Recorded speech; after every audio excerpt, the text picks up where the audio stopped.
नमस्कार, मी स्वप्नाली. तुम्ही बघत आहात आपले बदलापूर. ज्या क्षणाची संपूर्ण बदलापूरकर वाट बघत होते, अखेर तो क्षण आलेला आहे.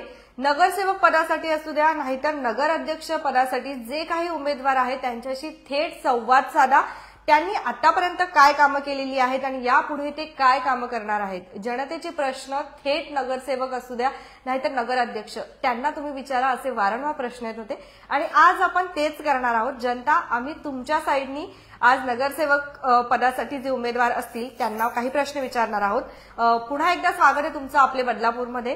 प्रभाग क्रमांक 16 चे नगरसेवक पदाचे अधिकृत उमेदवार रोहन पाटील आपल्यासोबत असणार आहेत.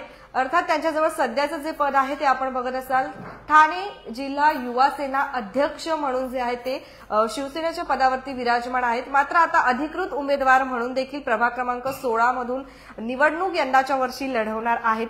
तर सर्वप्रथम स्वागत आहे सर तुमचं आपल्या बदलापूरमध्ये. धन्यवाद. पहिलेच तुमची माफी मागते, कारण आता जे प्रश्न येणार आहेत इथून पुढे होऊ शकतं की जेव्हा आपला इंटरव्ह्यू संपेल त्यावेळेला खूप नाराजी असेल आपल्यामध्ये, परंतु नागरिकांचे प्रश्न आहेत. तर बदलापूरकरांनो, लाईव्ह आहे थेट, त्यामुळे जर तुमचे काही प्रश्न असतील प्रभाग क्रमांक 16 मधून तुम्ही असाल तर नक्कीच विचारू शकतात. तर सुरुवात करूया सर. छान. तर सर्वात पहिले आपण जर बघत असाल तर 2 तारखेला जे आहे निवडणुका होणार आहेत आणि 3 तारखेला मतमोजणी आहे. थेट नगराध्यक्षपद साठी तुम्हाला जे आहेत मतदान करायचं आहे आणि 2 नगरसेवकांना मतदान करायचंय. प्रभाग क्रमांक 16 कुठला आहे ते सगळ्यात पहिले बघणार आहोत आपण. श्रीजी गार्डन, त्याचबरोबर आपला कात्रपचा जो अर्धा परिसर आहे तो असणार आहे. श्रीजी टावर. सर, का म्हणून तुम्हालाच या परिसरामधून जे आहे उमेदवारी मिळालेली आहे, आम्हाला सर्वप्रथम हे ऐकून घ्यायचंय. कारण तुमचं वय किती आता? माझं आता 29 वर्षाचा आहे. मी 29 वर्षाचे आहात. शिक्षण काय झालंय तुमचं? मी कन्स्ट्रक्शन मॅनेजमेंट मध्ये सिव्हिल इंजिनियर आहे. मी पहिले डिप्लोमा केला, मग नंतर बीई केली आणि त्यानंतर कन्स्ट्रक्शन मॅनेजमेंट मध्ये मी मास्टर्स केली. छान. थेट डायरेक्टच आपण एकदम भिडू नाही, त्यांना व्यवस्थितरित्या प्रश्न घेऊया. सर, असं आहे की तुम्ही काय याआधी काही कामं केलेली आहेत का राजकारणामध्ये?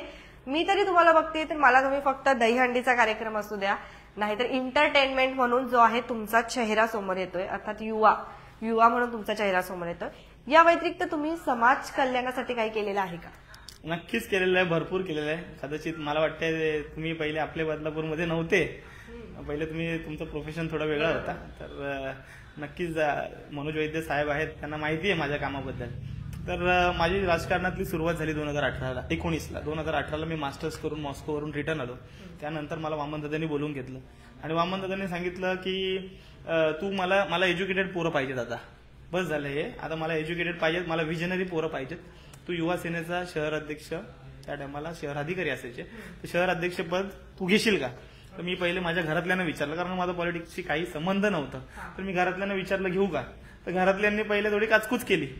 म्हटलं पॉलिटिक्स एवढं काही सोपं नसतं, खूप लोकांच्या टीकाटिप्पणी तुला ऐकायला लागतात, लोकांची नाराजगी सहन करायला लागते, त्यांच्याशी तू उद्धट बोलू शकत नाही, हे सगळ्या गोष्टी तर तुला सगळं सहनशक्ती तुझी पहिले वाढव आणि मग तू याच्यात उतर. तर मी त्यांना हो बोललो आणि मग नंतर मला वामनदादांकडे गेलो की माझ्या घरच्यांची मला परवानगी आहे, तुम्ही मला हा पद देऊ शकता. त्यानंतर मी कार्यरत झालो.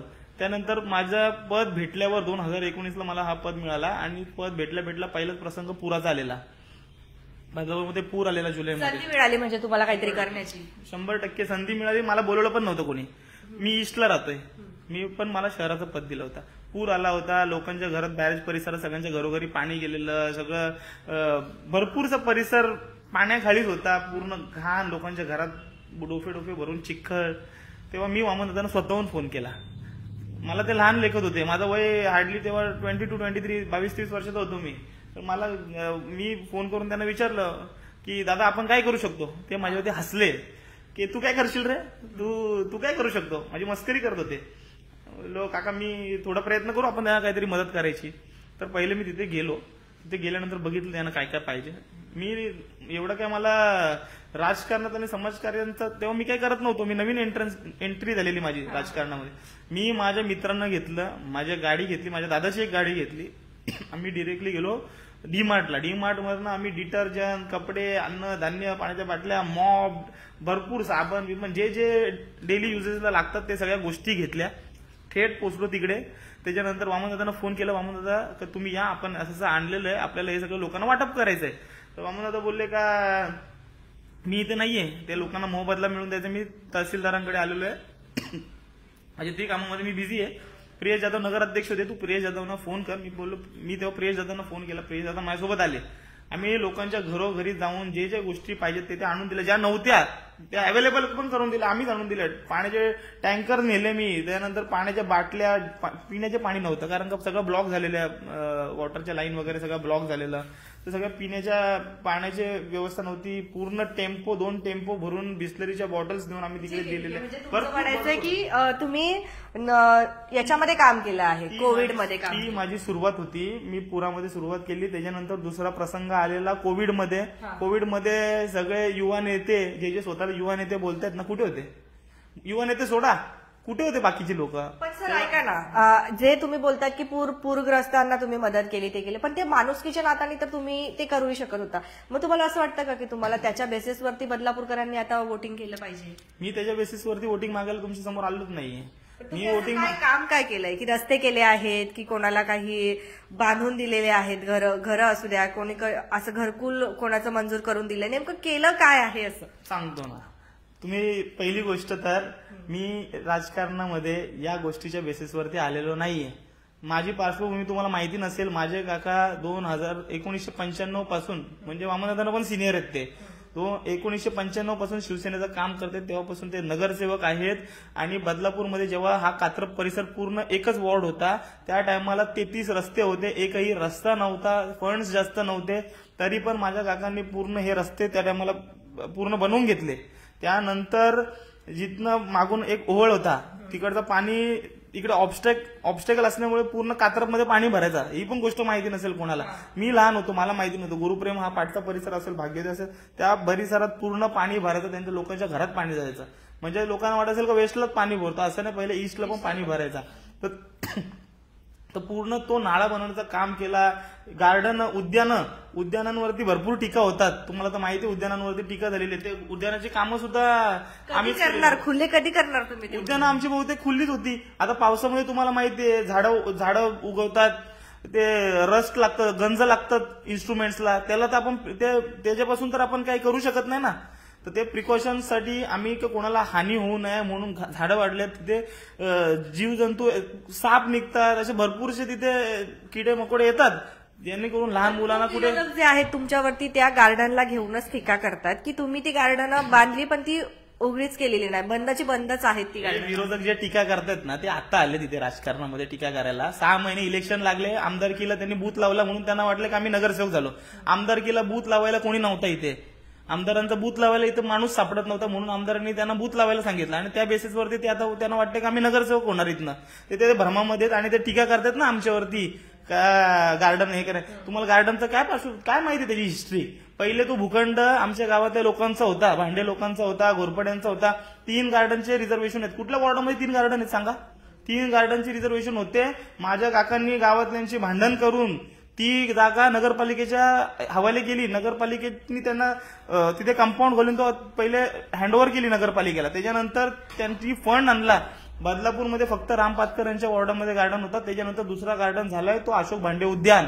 त्या गाववाल्यां अजूनही ज्यांचे भूखंड तिथे नगरपालिकेने घेतलेत, तिथे गार्डन आहेत, ते लोक अजूनही आमच्याशी बोलत नाही, आमच्याशी वैर आहे त्यांचा. कारण का त्यांचं म्हणणं असं आहे, त्यांच्या मनात असं आहे की प्रकाश पाटलांनी आमची जागा नगरपालिकेला दिली आणि तिथे गार्डन बांधले. तर त्यांना काय माहिती. आणि त्या टायमाला सफाई कर्मचारी नव्हते, नगरपालिकेचा बजेट नव्हता. त्या टायमाला माझे काका प्रकाश पाटील स्वतः हाताने पाणी घालायचे, मालीचं काम केलं. नगरसेवक कधी करतो? कुठला नगरसेवक बघितला हाताने गार्डनला पाणी घालताना?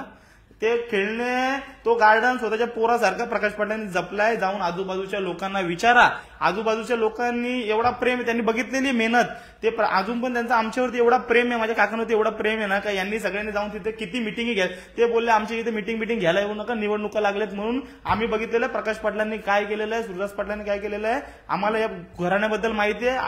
आम्ही मतदान त्यांनाच करणार आहे. आमच्या इथे मिटिंग घेऊ नका, तुमचा टाइम वेस्ट करू नका. नक्कीच. आता आपण बघितलं असेल की अनेक विरोधक जे आहेत रोहन पाटील सर यांच्यावरती टीका करत होते की त्यांनी जे उद्यानं बांधली त्यांच्या प्रभागामध्ये आजूबाजूला, तर ती सर्व जी उद्यानं त्यांनी बंदच करून ठेवली आहे, मग ती बांधलीच कशाला?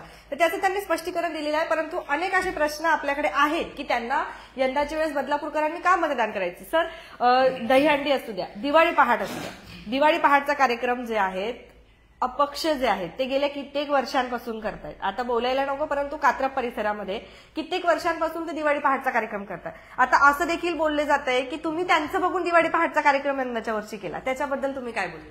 पहिली गोष्ट, दिवाळी पहाटचं कार्यक्रमाची संकल्पना माझ्या डोक्यामध्ये पहिल्यापासून आहे आणि तुम्ही बघू शकता त्यांनी पण कार्यक्रम केलेला, आम्ही पण केलेला. कोणाकडे जास्त गर्दी होती, कोणाचा कार्यक्रम कुठल्या क्वालिटीचा होता, सगळं निवडणुकीसाठी चाललं आहे का? निवडणुकीसाठी करायचं असतं तर मी तिकडे का केलं असतं? माझ्या वॉर्डात केलं असतं. मी नवरात्री केली, एवढी मोठी केली, बदलापूरची सगळी लोक येत होती. दहीहंडी केली, तिकडे केली. तिकडे काय मला निवडणूक लढायची होती का? तिकडे का केली? मग मी होळीचा कार्यक्रम केला. पूर्ण बदलापूरच्या लोकांना, मी फक्त आमच्या वॉर्डातल्या लोकांना एंट्री ठेवली असती ना, एंट्री ठेवली असती. एवढा खर्च केलेला आम्ही आमच्या वॉर्डापुरती केली असती. हे निवडणुकी. आणि पहिली गोष्ट, सगळ्यांना एक मिसअंडरस्टँडिंग आहे की युवा बदलापूर जे आम्ही ओपन केलेलं आहे हे फक्त काय एंटरटेनमेंटसाठी आहे. एंटरटेनमेंटसाठी बिलकुल नाहीये. हे एंटरटेनमेंटनी आम्ही पहिले आमचं पूर्ण एक कन्सेप्ट आहे, आम्ही या कन्सेप्टवरती चालतोय. एंटरटेनमेंटचे कार्यक्रम पहिले ठेवण्याचा उद्देश हे आहे की लोक आम्हाला जोडतील, सगळे युवा एकत्र येतील आणि बदलापूरची कुठेतरी उंचीही वाढते. तुम्ही सांगा मला, हे कार्यक्रम पूर्वी कुठे व्हायचे? हा, ते ठेवतात ना, तुम्ही बोलतात विपक्षवाले ते ठेवतात तिकडे कार्यक्रम. मग लोक का जात होती डोंबिवलीला? लोक का जात होती ठाण्याला? लोक का जात होती मुंबईला? थांबवली ना आम्ही. लोक का आली आमच्याकडे? काहीतरी क्वालिटी दिली आम्ही, काहीतरी दिलं. इतके वर्ष ते करत होते की कसे करत होते? एक छोटासा टेबल घालत होते, असे 4 टेबल लावून स्टेज घालत होते आणि थोडीशी त्या तळ्याला लाइटिंग लावत होते, त्याला मग त्यांनी काय एवढा जोरात केला यावेळेस? त्यांनी आमच्याशी तुलनाच केली ना, शेवटी तुलना करून हरले ना. हे बघा, आम्ही काय त्यांच्याशी तुलना, त्यांनी पण चांगला कार्यक्रम केला, आम्ही आमच्या परीने चांगला करण्याचा प्रयत्न केला. आणि आम्ही एवढं पण सांगतो, हे इलेक्शन गेले खड्ड्यात. हे इलेक्शन मध्ये येऊ द्या, नाहीतर नको येऊ द्या नगरसेवकासाठी. तरी पण तुम्ही दहीहंडी, त्याचबरोबर दिवाळी पहाट, हे सर्वच कार्यक्रम जे आहेत ते करणार आहात का? नवरात्री उत्सव? मी कशाची शपथ घेऊ तुम्ही सांगा? माझं हा आश्वासन आहे आणि हे प्रॉमिस आहे बदलापूरकरांना की हे कार्यक्रम कधीच थांबणार नाही आणि उलटे वाढत जातील. आता समज आम्ही एक म्हणजे तुम्ही बोलू शकता गुड लेवलचा केला ना, पुढच्या वेळेस एक्सिलेंट लेवलचा करू. आमची लेवल नेहमी वाढत जाणार आहे, उडता आम्हाला, कारण का आम्हाला युवांचा प्रतिसाद आहे. आणि तुम्ही बोलताय का फक्त एंटरटेनमेंटसाठी नाही, आमचा तुम्हाला मेन मोटिव्ह माहिती आहे का काय? युवा असू द्या, नाही तर शिवसेना असू द्या, पूर्ण आता या ठिकाणी बोलायला नको, परंतु जनता असं बोलते आहे की जनता एवढं सुद्धा बोलते की शिवसेना पक्ष जो आहे तो स्त्रियांना नाचवतो किंवा बायांना नाचवतो. असं देखील, जसं की गौतमी पाटील, कुठलाही कार्यक्रम असला की गौतमी पाटील शिवसेनेच्या कार्यक्रमात येते. त्याच विरोधात जर आपण विरोधी पक्ष बघितला तर ते कीर्तन वगैरे असे कार्यक्रम करतात. मग कुठेतरी संस्कृती या ठिकाणी जपली जाते का? यावरती काय? तुम्ही माझ्या दिवाळीच्या कार्यक्रमाला होते ना, मी अभंग रिपोस्ट ठेवलेला, बरोबर? अभंग रिपोस्टर अभंगच आहे ना. युवा पिढीला काय पाहिजे? अभंगाची वेळ लागला पाहिजे. आता कीर्तन महोत्सवाला त्यांच्या सगळे वयस्कर लोक जातात, एजेड लोक जातात, जास्त करून एजेड लोक जातात, महिला जातात, बरोबर? आता यंग लोक जात नाही का? कारण का त्यांना थोडंसं ते बोरिंग वाटत असेल कदाचित. मला वाटत नाही, मी स्वतः माझ्या गाडीत अभंग वगैरे ऐकतो, पण त्यांना बोरिंग वाटतं म्हणून लहान मुलं आणि आपले यंगस्टर्स तिकडे का गेले नाही? त्या कीर्तन महोत्सवाला त्यांनी प्रतिसाद का दिला नाही? कारण का त्यांना ते थोडंसं काहीतरी ओल्ड फॅशन, ती आपली संस्कृती आहे, पण ही संस्कृती मॉडर्न एज मध्ये कशी लोकांना आवडली पाहिजे यासाठी आम्ही अभंग रिपोर्टचा कन्सेप्ट आणला, बरोबर आहे की नाही? किती प्रतिसाद भेटला? विक्रोलीवरनं लोक आली. त्याच्यामुळे कुठेतरी ज्येष्ठ जे आहेत, आता या ठिकाणी कात्रपला सुद्धा डिवाइड झालं होतं. ज्येष्ठ जे आहे ते या साईडला होते, प्रभागाच्या या साईडला ज्येष्ठ होते आणि युवा जे होते त्या साईडला. मग तुम्ही ज्येष्ठांची मतं तुमच्याकडे यायला पाहिजे, त्यासाठी पण काय करणार आहात? आम्ही ज्येष्ठ नागरिक कट्टा बांधलाय, जाऊन बघा किती ज्येष्ठ असतात. रोजचे 50-60 ज्येष्ठ असतात तिथे, 50-60 100 जास्त ज्येष्ठ असतात तिथे. आणि त्यांच्या वाढदिवस, त्यांच्या घरातले लोक वाढदिवस साजरा करत नसतील, पण ज्येष्ठांचा वाढदिवस दरवेळेस म्हणजे जिथे ज्येष्ठ नागरिक कट्ट्यावरती जेवढे ज्येष्ठ लोक येतात त्यांचा आम्ही केक नाही आणत. आम्ही आता थोडंसं ऑर्गॅनिक मध्ये गेलो, आम्ही एक कलिंगड आणतो किंवा कोणताही चांगला एक मोठा फ्रूट्स आणतो आणि ते फ्रूट कापून त्यांचा वाढदिवस साजरा तिथे करतो. आणि ज्येष्ठांसाठी भरपूर गोष्टी आम्ही केलेल्या आहेत. तुम्ही बोलताय, आता हे बघा आपले ज्येष्ठ नागरिक कट्ट्याचा तिथे एक केलेला आहे. त्याच्यानंतर अजून एक ज्येष्ठ नागरिक कट्ट्यासाठी आम्ही इकडे एक प्रपोजल टाकलेला आहे, तो आता आचारसंहितेमुळे आम्ही चालू नाही केला. आता थोड्या दिवसात ज्येष्ठ नागरिकांसाठी आम्ही ते पण करणार. आम्ही कॅम्प ठेवतो ज्येष्ठ नागरिकांसाठी. आरोग्य शिबिर ठेवतो. हे ज्येष्ठ असं नागरिक वाटतंय तुम्हाला की युवा सोबतच जे आहे म्हणजे तुमचं जे जोडले गेलंय की रोहन पाटील म्हणजे युवा, म्हणजे त्यांना फक्त युवाचीच मतं मिळतील, तर असं नसून तुम्हाला वाटतंय की नागरिक बिलकुल नाही. मी मतदानासाठी हे करत नाही. माझं विजन वेगळं आहे.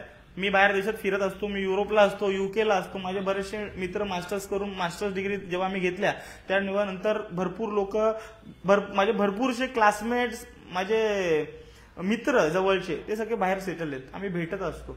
मी विचार करतो जेव्हा फिरतो आपण बाहेर विजनरी का ते आपल्याहून पुढे काय आहेत, आपला देश काय एवढा मागे आणि त्याची सुरुवात कुठून झाली पाहिजे, आपल्या इथून झाली पाहिजे. काय करणार आहात बदलापूरसाठी, काय करणार? माझ्याकडे भरपूर इनोव्हेटिव्ह आयडिया आहेत, भरपूर विजन घेऊन मी इथे आलेलो आहे. आणि माझं म्हणणं असं आहे, ज्यांच्याकडे विजन आहे त्यांना तुम्ही निवडून दिलंच पाहिजे, तरच आपल्या शहराची प्रगती होईल. आणि देशाची प्रगती होण्यासाठी पहिले आपलं गाव सुंदर असलं पाहिजे, त्यानंतर आपलं शहर सुंदर होतो, त्यानंतर आपलं राज्य सुंदर होतो, त्याच्यानंतर देश सुंदर होतो. म्हणून मी वॉर्डापासून सुरुवात केलेली आहे आणि त्यासाठी माझ्याकडे भरपूर असे इनोव्हेटिव्ह आयडिया सुद्धा आहेत. नवीन ज्या बाहेर टेक्नॉलॉजी आहेत त्या आपल्याकडे नाही आहेत ना. आपल्याकडे नगरपालिकेतच जा, नगरपालिकेत जायला आपल्याला सगळ्यांचे टेबल फिरायला लागतात का? एक विंडो बनवा ना तुम्ही. भरपूर गोष्टी आहेत ना, भरपूर गोष्टी आहेत. ते एवढ्याच्यामध्ये मी सांगू शकत नाही. मी ते इम्प्लिमेंट करून दाखवील. माझ्याकडे पूर्ण प्रॉपर प्लॅन आहे, तो मी इम्प्लिमेंट करणार. आणि तुम्ही बोलताय ना, माझं शिक्षण मास्टर डिग्री घेतली आहे मी सिव्हिल इंजिनियर आहे, समजलं का? माझ्या विरोधात कोण आहे बघा? तुमच्या विरोधातच जातोय आपण आता. त्यामुळे मला एक सांगा तुम्ही की पाण्याचा विषय या साईडला अतिशय गंभीर पाण्याचा विषय आहे, त्या संदर्भात तुम्ही काय करणार? जर पाण्याचा विषय ना, त्याला ते पहिले तर टँकर माफियाला ठेचण्यासाठीच आम्ही हे सगळं करतोय, समजलं का? तिथे माझा भाऊ प्रथमेश पाटील उभा आहे. अंजली गीतेंवरती अन्याय झाला. तिथे अंजली गीतेंचा जे बदलापूरमध्ये सर्वात जास्त मतांनी निवडून आलेले अंजली गीते होत्या, 1700च्या लीडने निवडून आलेल्या त्या होत्या. बदलापूरमध्ये सगळ्यांच्या जास्त लीडने निवडून आलेल्या. त्यांचा ऐन टाइमावरती स्थानिक लोकांच्या नातेवाईकांना तिकीट देण्यासाठी बाहेरनं लोक आणली आणि त्यांना तिकीट दिलं आणि यांचं तिकीट कट केलं. त्यांना वामनदादांनी आसरा दिला, शिवसेनेचा बी फॉर्म दिला आणि त्यांना शिवसेनेचे अधिकृत उमेदवार केले. आणि त्यानंतर एससी समाजाच्या आमच्या अस्मिता कांबळे आहेत, त्यांना सुद्धा आम्ही संधी दिलेली आहे. म्हणून प्रथमेश पाटील, अंजली गीते आणि अस्मिता कांबळे या तिघांना आम्ही तिथे उभं केलोय. कशासाठी केलं? एवढा स्ट्रॉंग पॅनल आम्ही का बनवलं? याच्या मागचा उद्देश हेच आहे का त्या वॉर्डामध्ये टँकर माफिया माजलेत. कोणाचे पाण्याचे टँकर आहेत? जिथे जिथे नगरपालिकेचे टँकर फिरतायत ते पाटील वॉटर सप्लाय. कोणाचा हा पाटील वॉटर सप्लाय? एकदा तुम्ही त्या खोलीमध्ये जा, हे लोक एमजीपीच्या अधिकाऱ्यांना पैसे देतात, हे करतात, मॅनेज करतात, वॉल कमी करतात आणि पाण्याचं प्रेशर कमी करतात आणि स्वतःचे टँकर टाकून तुमच्या समोर जर हे सर्व काही होतं तर मग तुम्ही पदाची वाट बघतायत का की पद भेटल्यावरच काय करेल? त्याच्या विरोधात असं त्यांच्या विरोधात भरपूर झालंय माझं. मी नगरपालिकेत अर्ज दिले, जाऊन बघा की यांना टँकर माफियांना टँकरचा परत टेंडर देऊ नका. तरी पण त्यांनी टँकरचा टेंडर त्यांनाच दिला. त्यांचे स्थानिक आमदार आहेत, त्यांच्यावरती त्यांचे पण ते पण सत्ताधारी आहेत ना. तर शेवटी मी कुठेतरी काहीतरी तेव्हा त्यासाठी स्टँड त्यासाठी ते नगरसेवक आहेत ना तिथले. ते मुद्दामून लोकांना पहिले पाणी कमी करतात आणि नंतर मग टँकर 100% करोडोंचा बिल लुटतायत. ही गोष्ट आली आहे का जनतेच्या कधी येणार लक्षात? तुम्ही दाखवलं पाहिजे ना. तुम्ही आम्हाला प्रश्न विचारताय ना, त्यांना जाऊन प्रश्न विचारा. तुम्ही जर टँकर लॉबी चालवताय, मग तुम्ही बोलताय ना, त्यांची पोरं बोलतायत आमचे करोडांच्या साईट चालू आहेत, आम्ही एवढे मोठे बिल्डर, तेवढे मोठे बिल्डर. तुम्ही जर एवढे मोठे व्यवसायी आहेत, मग टँकरचे धंदे का करता? अजून पण टाका ना फुकटमध्ये टँकर लोकांना. काय हिंमत नाही तुमच्यामध्ये टँकर टाकायची? हे टँकर माफिया ना, यांना आम्ही तडीपार करणार आहे यावेळेस. त्यांना जाऊन आता आमचा खुला चॅलेंज आहे तुमच्या माध्यमातून की टँकर माफियांना तडीपार करणार आहे. तिथलेच राहणाऱ्या कात्रपच्या सगळ्या जनतेला मला हात जोडून विनंती आहे की या टँकर माफियांनी तुम्हाला पाण्यापासून वंचित ठेवलाय. यांनी तुम्ही पैसे भरता, टॅक्स भरता, पाण्याचं बिल भरता, एवढं पाण्याचं बिल भरता, तेवढं पाणी भेटतो का हो तुम्हाला? काय ना भेटत आहे. आणि तुम्ही मला बोलताय ना का आम्ही वाट बघत होतो. आता स्थानिक नगरसेवक येतो, तो स्थानिक नगरसेवक त्याला प्राधान्य नाही भेटणार का? जेव्हा आम्ही नगरसेवक होऊ ना, तिथे माझा भाऊ प्रथमेश पाटील, अंजली गीते, अस्मिता कांबळे जेव्हा तिथे नगरसेवक म्हणून बसतील, बघू ना कसे टेंडर घेतात. अंजली गीते गेल्या कित्येक याच्यापासून भाजपामध्ये होत्या, ऐन वेळेला शिवसेनेमध्ये आलेल्या. याच्यात पण कोणाचं काय आहे का? याच्यामध्ये काय आहे ना, 100% आहे. त्यांचा तिकीट कोणी कट केला? बदलापूरमध्ये सर्वात जास्त मतांनी निवडून आलेले आहेत. एवढ्या वर्षापासून तो हरिश्चंद्र गीते आहेत सर, त्यांना मी हरिश्चंद्रदादा बोलतो. तो हरिश्चंद्रदादा एवढ्या वर्षापासून 4 वेळा पराभव झालाय. तो त्याच्यानंतर त्याला कुठे यश आलं, तो पण खूप मोठ्या संख्येने आला. 1600 मतांनी निवडून झालेला माणूस आहे. शिवसेनेवरती अनेक आरोप होत आहेत की भाजपाचे उमेदवार तुम्ही काहीतरी चॉकलेट देऊन इकडे घेतायत, तर अंजली गीतेंना पण काही चॉकलेट दिले गेले का? चॉकलेट वाटायचं काम त्यांनी केलं ना, म्हणून तर लास्टच्या टाइमापर्यंत 2-2, 3-3 एबी फॉर्म देऊन ठेवलेले आणि नंतर पत्र दिले. आणि स्वार्थी राजकारण केला. किती जणांचा घात केला भाजपने. शिवसेने कोणाचा घात नाही केला. ज्यांचा त्यांचा तिकीट कट झाला, ज्यांच्यावरती अन्याय झाला त्यांना आम्ही तिकीट दिलेत. आमच्या वामनदादांनी वरच्या नेत्यांची परमिशन घेऊन हे सगळं काम केलेलं आहे. आणि आम्ही काय आधीच त्यांना घेतलेले नाहीयेत.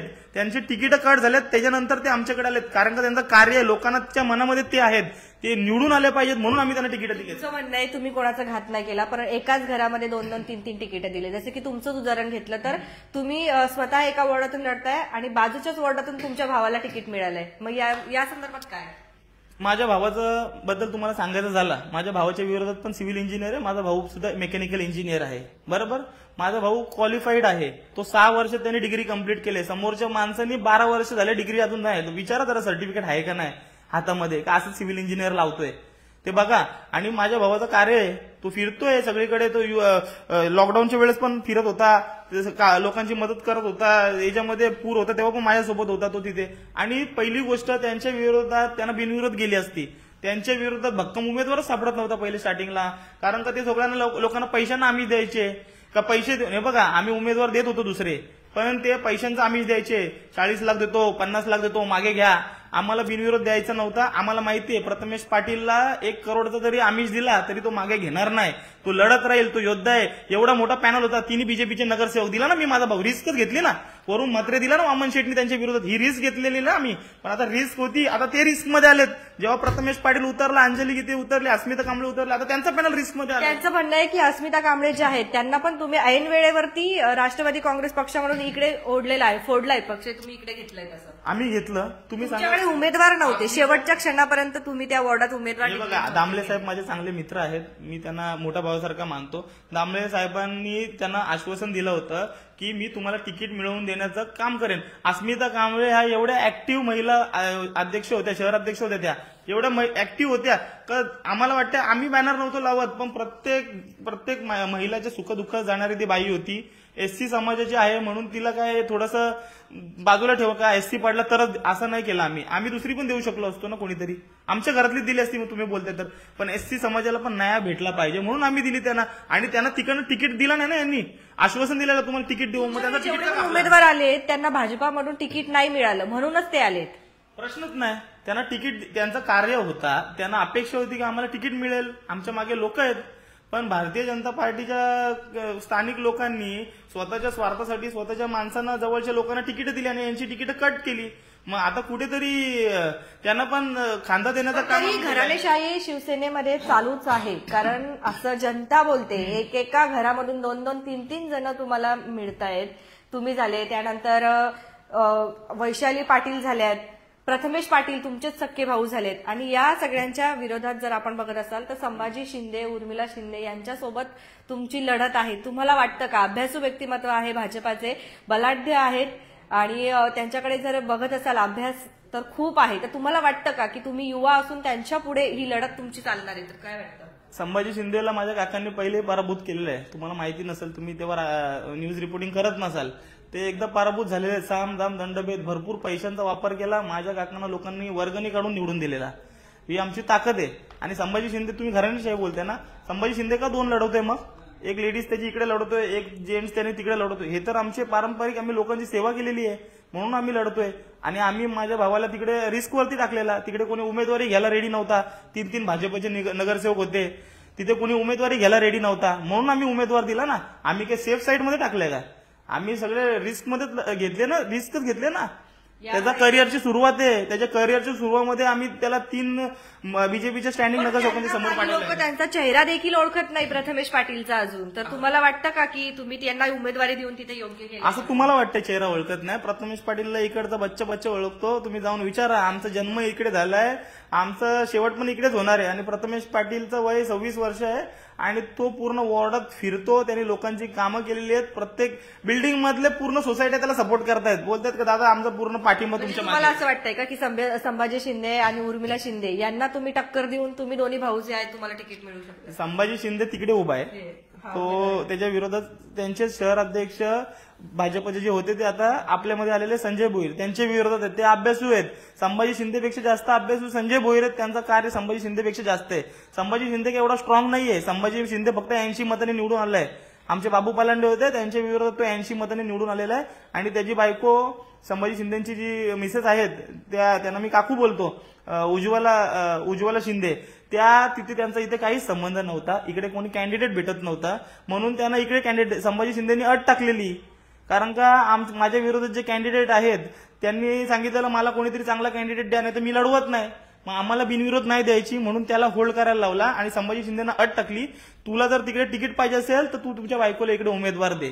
म्हणून संभाजी शिंदेनी बायको इकडे टाकले. संभाजी शिंदे इकडे दुखून पण बघत नाही. संभाजी शिंदेना माहिती आहे का माझा काही पत्ता इथे जमणार नाही. इथे काम केलेलं आहे, आम्ही 25 वर्षापासून काम केलेलं आहे. माझ्या नाही इकडे पाटील परिवार जो आहे पूर्ण, प्रमिलाताई पाटील जे आहेत त्यांचं म्हणणं आहे की त्यांनी देखील या प्रभागात काम केली. आम्ही ज्या वेळेला जनतेला विचारलं तर ते देखील सांगतायत की आदित्य पाटील झाल्या, प्रमिलाताई पाटील झाल्या, नरहरी पाटील झाल्यात, यांच्यासोबत तुमची लढत असणार आहे. आणि मेन म्हणजे आता बोलायला नको कॅमेऱ्यासमोर, परंतु तुम्ही घरातलेच लोक आहात, चुलते आहात, नातेवाईक आहात, मग तुम्ही तुमच्याच मध्ये जे आहे ही लढत चालू आहे का? बिलकुल नाही, आम्ही परिवार म्हणून आहे एकत्र. पण जसं तुम्ही मला सांगितलंय की हे आमचे चुलते आहेत म्हणून आम्ही विरोधात, पक्ष वेगळा आहे, आमचे विचार वेगळे आहेत, समजलं. त्यांनी लोकांना पाण्यापासून वंचित ठेवलंय. त्यांनी काम केलं ना, मग का पाण्याची टंचाई त्यांच्या वॉर्डामध्ये? त्यांच्या वॉर्डामध्ये जर त्यांनी काम केलंय, पाण्याची टंचाई का लागली त्यांना एवढी? ते स्वतःचे ते बोलतात आम्ही एवढे मोठे बिल्डर आहे ना, मग का टँकर चालवतायत? बंद करायला सांगा ना टँकर, नाही तर फुकट टाका टँकरचे धंदे. पाटील वॉटर सप्लाय आहे ना नगरपालिकेमध्ये. मी प्रथमेश, माझे काका सुरदास पाटील, आम्ही सगळ्यांनी शपथ खाल्ली आहे की नगरपालिकेमध्ये निवडून आल्यानंतर ठेकेदारी करणार नाही. नगरपालिकेवरती आमचं पोट चालत नाही. आम्ही आमच्या देवाच्या कृपेने आमच्या बापदादांच्या प्रॉपर्टी आहेत, आमचा व्यवसाय नीट चाललाय. आम्ही 2 वेळा नीट जेवण खातो, लोकांचे लुबाडून खात नाही. नगरपालिका लुबाडून आमचा जीव न चाललेला. ते बिल्डर आहेत ना, मग कशाला टँकरचे धंदे करतात? बाकीचे लोक लुबाडतात का असं वाटतं? 100% लुबाडतायत, म्हणून तर ते बिल्डर झाले ना. लोकांना बिल्डरांना दम द्यायचा, पार्टनरशिप मागायची 5%, 10%. आमचाच तुम्ही सांगा, त्यांची इथे लाईटचा कॉन्ट्रॅक्ट आलेला, बाळ्या मामाचा टेंडर होता, 2 कोटीचा टेंडर होता बाळ्या मामाचा. त्यांची इथे लाईटचा हे टेंडर आलेला.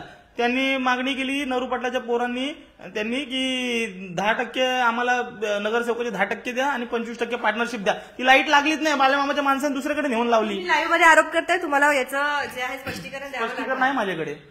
तुम्ही काय केलं? तुम्ही ज्या वेळेला निवडणुका आल्या त्यावेळेला पनवेल हायवेवरची लाईट लावलीत, मग एवढे दिवस तुम्ही का नाही लावलीत? एवढे दिवस काय, आमच्या वॉर्डात लाईट तरी लावले, बाकी ठिकाणी लाईट कुठे? आम्ही हायमास लावलेला, रोड झाला नव्हता पूर्ण, डिवायडर नव्हते लागले. आणि लाईटी आम्ही गेल्या वर्षी लावल्या, या वर्षी नाही लावल्या. अनेक आपण जर या ठिकाणी बघत असाल तर नगरसेवक पदासाठी जे काही प्रश्न विचारले गेले पाहिजेत, जनतेच्या माध्यमातून थेट आपण त्यांना विचारले, त्यांनी काय कामं केली, यापेक्षा काय कामं करणार आहेत ते देखील आपण आता विचारूया. काय कामं करणार आहात यंदाच्या वेळेस जर तुम्हाला बदलापूरकरांनी निवडून दिलं नगरसेवक पदासाठी, तर एक युवा म्हणून काय विजन असणार आहे? आमचं विजन भरपूर इनोव्हेटिव्हच आहे. जे कोणाचं विजन नाहीये तेच आमचं विजन आहे. कारण का तुम्ही बघू शकता सीसीटीव्ही वगैरे ते हे सगळे बेसिक आहे, रोड बीड बेसिक हे सगळे झालेले आहेत. माझ्या काकांनी ते काहीच ठेवलं नाही, सगळे रोड चकाचक केलेत.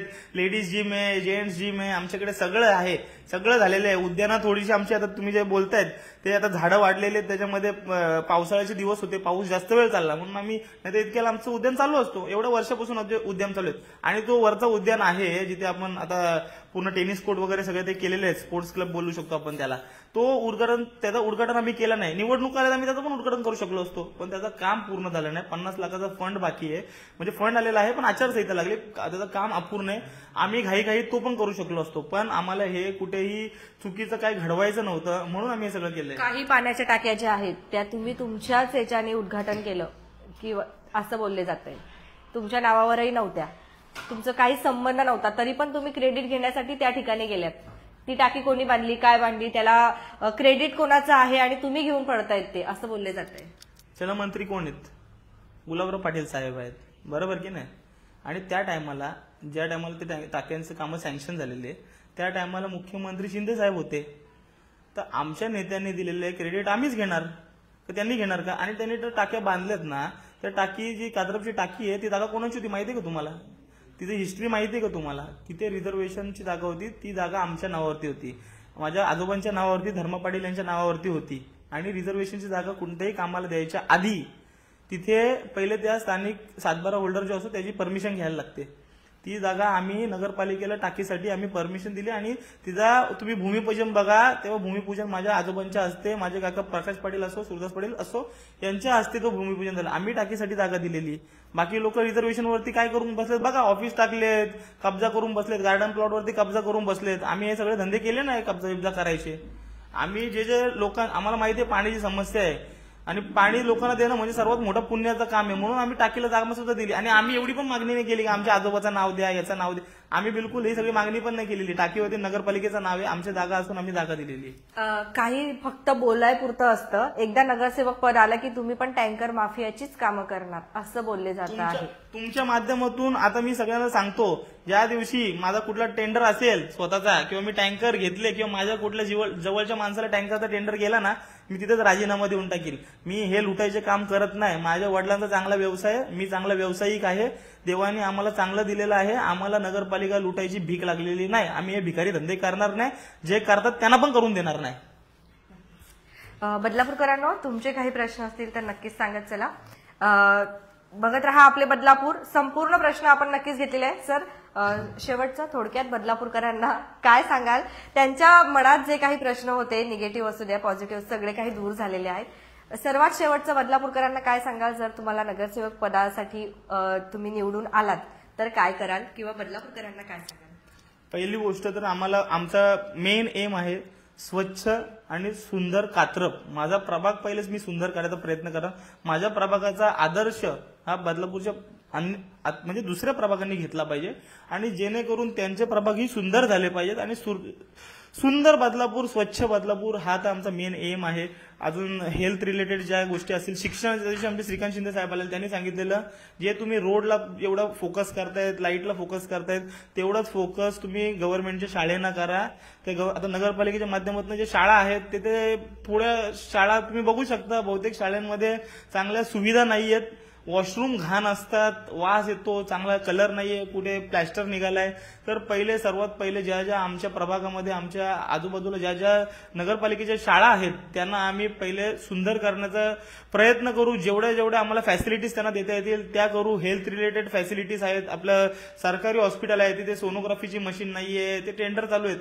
अजून भरपूरशा मशीन नाही, त्याच्यासाठी आम्ही मोठ्यांचा पाठपुरावा करून तिथे त्याही हेल्थ फॅसिलिटीज प्रोव्हाइड करण्याचा ट्राय करू. पाण्याची जी समस्या आहे त्यासाठी तर पाण्याचे टँकर वगैरे जे आहेत त्यांना तर आम्ही हद्दपार करणारच आहे, पण जी पाण्याची समस्या मिटवण्यासाठी आता 240 कोटीची स्कीम जी मंजूर करून आणली शिवसेनेच्या माध्यमातून, त्या स्कीमचा लाभ सगळ्या बिल्डिंगवाल्यांना, सगळ्या राहणार रहिवाशांना झाला पाहिजे. कोणालाही पाण्यापासून कोणी वंचित राहू नये यासाठी आम्ही काम करणार आहोत. जे उरलेली छोटी मोठी कामं आहेत, जी रोडची असो, गटारची कामं आमची चालू आहेत. आचारसंहितेमुळे काही आमचे फंड आलेले आहेत पण राहिलेले आहेत. काही ते स्पोर्ट्स क्लब आमचा पूर्ण पेंडिंग थोडासा राहिलेला, थोड्या कामासाठी पेंडिंग राहिलेला आहे, तो पहिले आम्ही चालू करणार आहोत. गार्डनची आमची पूर्ण स्वच्छता करून ते आता लहान मुलांना खेळण्यासाठी आम्ही चालू करणार आहोत. जी कामं आहेत लोकांना आम्ही नाव ठेवायला जागा ठेवणार नाही, एवढी कामं करू. नवीन चेहरा म्हणून तुम्ही नक्कीच प्रभाग क्रमांक 16 मधून रोहन पाटील यांना संधी यंदाच्या वर्षी देणार आहात का? आम्हाला कमेंट सेक्शनच्या माध्यमातून नक्कीच सांगा. बदलापूरकरांना, तुम्ही सुज्ञ आहात, संपूर्ण मुलाखत तुम्ही ऐकलेली आहे, तुमच्या प्रश्नाचे उत्तर देखील तुम्हाला मिळालेली असतील. 2 तारखेला योग्य त्या व्यक्तीलाच मतदान करा आणि बघत रहा आपले बदलापूर. धन्यवाद.